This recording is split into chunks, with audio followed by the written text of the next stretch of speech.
اللہ اکبر اللہ اکبر اللہ اکبر۔ بسم اللہ الرحمن الرحیم۔ عشرہ ذی الحجہ کی فضیلت کے حوالے سے ایک حدیث مبارکہ سن لیں۔ صحیح بخاری میں نبی رحمت صلی اللہ علیہ وسلم کا فرمان موجود ہے۔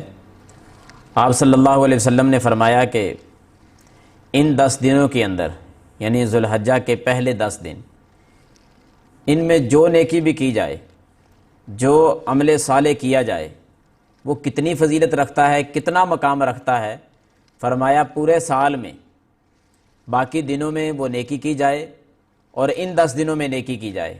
ان 10 دنوں میں کی ہوئی نیکی، کیا ہوا عمل صالح، باقی پورے سال کے نیک اعمال کسی دن بھی کر لیے جائیں، ان سے فضیلت رکھتا ہے، بہتر ہے، افضل ہے۔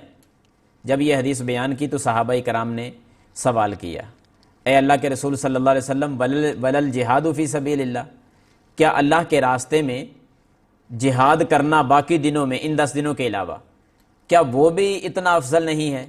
ان 10 دنوں کے نیک اعمال سے اللہ کے راستے میں جہاد کرنا بھی افضل نہیں؟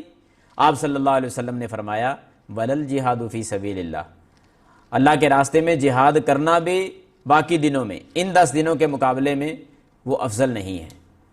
پھر فرمایا ہاں، ایک شخص جو اپنی جان بھی لے کر گیا، اپنا مال بھی لے کر گیا اور واپس کوئی چیز بھی لے کر نہیں آیا، یعنی مال بھی گیا اور جان بھی اللہ کے راستے میں قربان کر دی، شہید ہو گیا، ایسا شخص ان 10 دنوں کے اعمال سے تو بہتر ہے، یعنی وہ شہید ہو گیا ہے۔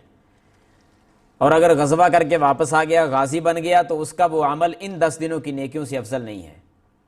اتنی فضیلت ہے ان 10 دنوں کی کہ باقی تمام پورے سال میں کیے ہوئے نیک اعمال ایک طرف اور ان 10 دنوں کی نیکیاں ایک طرف۔ ان 10 دنوں کی نیکیاں جو ہیں وہ فوقیت رکھتی ہیں، اجر و ثواب میں بھی مقام رکھتی ہیں۔ بعض محدثین نے تو یہاں تک بھی کہا ہے کہ رمضان المبارک میں بھی کیے ہوئے نیک اعمال ان 10 دنوں کے اعمال کا مقابلہ نہیں کر سکتے، کیونکہ مطلق آپ صلی اللہ علیہ وسلم نے فرمایا ہے کہ ان 10 دنوں میں جو اعمال ہیں وہ باقی دنوں کے اعمال سے فوقیت رکھتے ہیں، افضلیت رکھتے ہیں، درجہ رکھتے ہیں، ایک مقام رکھتے ہیں۔ تو ہمیں چاہیے کہ ان 10 دنوں کے اندر بڑھ چڑھ کر نیک اعمال کریں۔ اذکار کے اعتبار سے ہماری زبان تر رہنی چاہیے ذکر الہی میں۔ صدقہ خیرات کا معاملہ ہو تو ہمارے ہاتھ کے اندر وسعت آ جانی چاہیے، اللہ کے راستے میں خرچ کریں، بڑھ چڑھ کر خرچ کریں۔ اسی طرح نفلی نماز کے اعتبار سے 5 وقت کی نماز تو فرض ہے، وہ تو پڑھنی ہی پڑھنی ہے، اس میں تو گنجائش ہے ہی نہیں کسی قسم کی کہ کمی کر دے، وہ تو 5 ہی پڑھنی ہے۔ نفلی نماز، اس میں بھی اضافہ ہو جانا چاہیے، کثرت سے نفلی نماز ہم پڑھنا شروع کر دیں، کیونکہ ان 10 دنوں میں یہ جو بہاریں ہیں، ممکن اگلے سال ہمیں یہ نصیب نہ ہو۔ اللہ کی رحمت ہے، اللہ ہمیں یہ نصیب کر رہا ہے، تو ہمیں انہی 10 دنوں کے اندر بڑھ چڑھ کر نیک اعمال کرنے چاہیے۔